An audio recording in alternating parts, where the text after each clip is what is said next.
Guys, listen, I told you heavy, heavy hitters. That's it. Do you guys see? Literally, I am in the presence of an Olympic gold medalist, none other than Miss Sanya Richards Ross.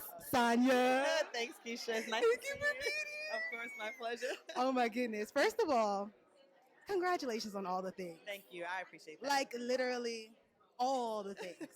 Because not only is Sanya an Olympic gold medalist, she also is an entrepreneur. She's a TV personality. She's a commentator. She's a wife, a mother, a person to herself, an amazing daughter, a sister, all the things, right? Your mom and I are best friends right now. I'm sorry. I got a chance to talk to her. She poured into me. She's amazing. I Thank you. love your mom. Thank you so much. Me Makes sense too. why you bring her around everywhere. Yeah. So, everybody, so we're talking to our dreamers Yeah. back at home. Howard University Television, we're in DC. We have a lot of amazing athletes. Yeah. Athletes who have aspirations of becoming professional athletes, maybe even some future Olympians out there. I know that it's not easy to become a professional athlete. It takes a lot of diligence, it takes a lot of hard work. And so we want to use our time with you today to get some quick fire nuggets from you so that we can give you guys a sneak tip into, from an Olympian, some tips on what you might need to do in order to become a professional athlete. Okay. All right. What must you include in your morning routine? It's a good one. I think in your morning routine, it's important to include you got to get your breakfast, right? So it's the most important meal of the day. Like people will do not skip breakfast if you are training to be an elite athlete. I like that one. Okay, what is one quote or affirmation to tell yourself before a meet, game, or match? I used to always tell myself before I got in the blocks, I can do all things through Christ who gives me strength. Philippians 4:13. That's my favorite scripture. Okay, how do you recover from a loss or a letdown?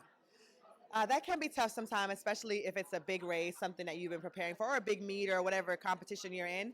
But I think I always say this too shall pass, and obviously it should hurt because I mean if you want it and you love it, like it's okay to cry, it's okay, but you got to move past it. And I always say you got to fail forward.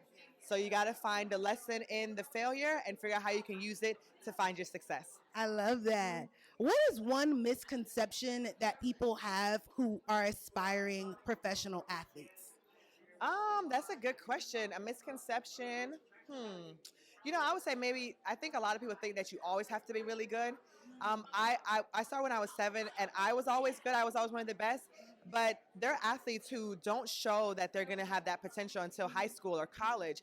And I think people think, oh, the great ones are always great from the start. It's not true. There are athletes who develop and become great over time. So I would tell athletes if you don't see it yet, but you have the drive and passion, keep going. You might be a late bloomer. That's really good. That gives us hope back there. Maybe I can, get in the blocks.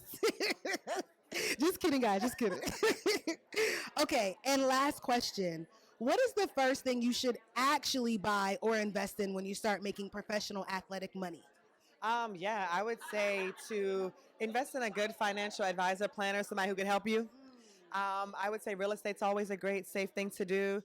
But also sometimes I think too, invest in yourself. Like become knowledgeable about it. Like for my husband and I, we took a while to get there, but now I feel like we're doing all the right things. So invest in your own self education around finances, so that you are doing what's best for you. Okay, I really like that. And I know I said last question, but I have to pivot because I know some of our questions were for our aspiring athletes, but because you have so much inside of you, you have an amazing husband, you guys are teams, a team in life and in entrepreneurship. And I have to ask, how do you all, and we watch you guys, we don't see everything, but we see some things.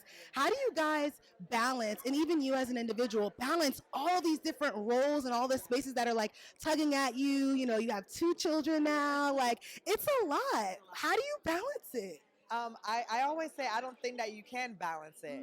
I think it's more about understanding your priorities because I think balance means that everything has equal weight, and that's never going to be the case. You know, I always tell myself, you know, whatever I'm doing, I give 100%.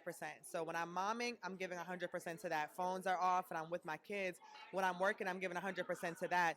And so I think as long as you have your priorities in order, and for me, that's always family and then everything else, then I think you find a way to juggle it all. And you mentioned my husband. It's not possible without a great husband and great partner, you know, because we do a lot together. And it's like, okay, you know, he knows, okay, when I'm not there, he's checking all the boxes with the kids and vice versa. And so I'm so grateful for him. And, you know, like he sees and knows that what makes me happy. And he allows me to fly and be free and do that because he knows I'll be a better wife and better mom, and vice versa. That's great. Listen, y'all, I really appreciate Sanya saying balance is not the key. It's being 100% present in whatever you are doing in that moment. I love that so much. That's going to be a takeaway for me, and I hope that's a takeaway from y'all. Listen, you guys stay tuned, stay connected, follow us at WHUT TV.